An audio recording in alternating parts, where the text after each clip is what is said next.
સુરતના પ્રખ્યાત હીરા બજાર ગણાતા મિની બજાર વિસ્તારમાં ધોધમાર વરસાદને કારણે જળબંબાકારની સ્થિતિ સર્જાઈ છે। મિની બજારના મુખ્ય રસ્તાઓ સહિત અનેક હીરાના કારખાનાઓની બહાર ઘૂંટણસમાં પાણી ભરાઈ ગયા છે, જેના કારણે વેપારીઓ અને રત્ન કલાકારો મુશ્કેલીમાં મુકાયા છે।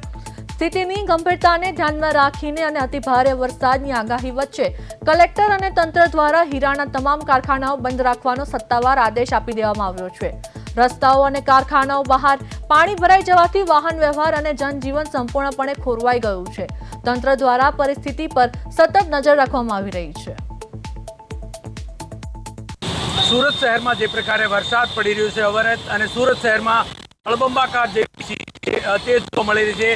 ત્યારે અત્યારે જે પ્રકારે મિની બજાર ખાતેના આ દ્રશ્યો છે અને ત્યાં પણ પાણી સર્વત્ર જગ્યાએ જે પ્રકારે ભરાયા છે અને જેના જનજીવન ઉપર સીધી અસર છે તે પડી છે। અને જે પ્રકારેનો આ એક ડાયમંડનો માર્કેટનો ધમધમતો વિસ્તાર છે અને આ પ્રમાણે પાણી છે તે ભરાઈ ચૂક્યા છે અને લોકોની મુશ્કેલી છે તે વધી રહી છે। ત્યારે વેપારી લોકોએ ખાસ કરીને ડાયમંડ સહિતમાં રજા પાડી દેવામાં આવી છે, પરંતુ આ પ્રમાણેની તસવીરો તે સામે આવી છે। જે રીતે વરસાદ છે તે વરસતો હોય ત્યારે આ પ્રમાણેની તસવીરો તે જોઈ શકાય છે કે લોકો પોતાના જોખમે આ પ્રમાણે પાણીમાં પસાર થવા મજબૂર થયા છે।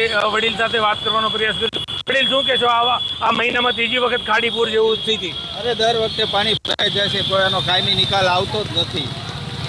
શું કહેશો, શું કરવું પડે? પણ દર વખતે પાણીમાં મુશ્કેલી જ પડે છે નીકળવામાં।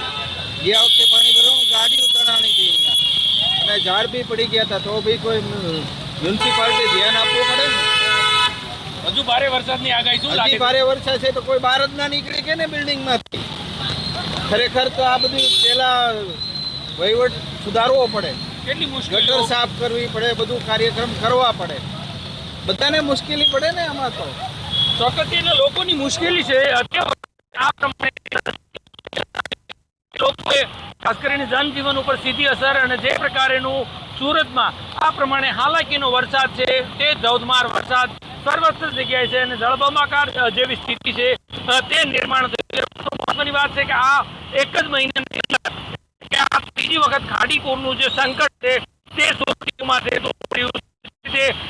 માર્કેટના વેપારીઓના જે રીતે બાઇક છે પાણીમાં આ રીતે ગરકાવ થઈ ચૂક્યા છે, પાણી છે તે ભરાઈ ચૂક્યું છે। એટલે ચોક્કસથી આ આફતનો વરસાદ છે, હજુ પણ ભારે વરસાદની આગાહી છે તે કરવામાં આવી છે। જોવા જાય તો ક્યાંક ને ક્યાંક જે રીતે સુરતના શહેરના અનેક લોકોને આ પ્રમાણેનો વરસાદ છે તે અત્યારે હાલ આફતનો વરસાદ છે તે સાબિત થઈ રહ્યો છે, ત્યારે મુશ્કેલી લોકોની વધી રહી છે। બીજી તરફ વેલંજા સહિત હોય કે ગોઠણ સહિતમાં જે પ્રકારે પાણી ભરાવાની સમસ્યા ત્યાં પણ થઈ છે।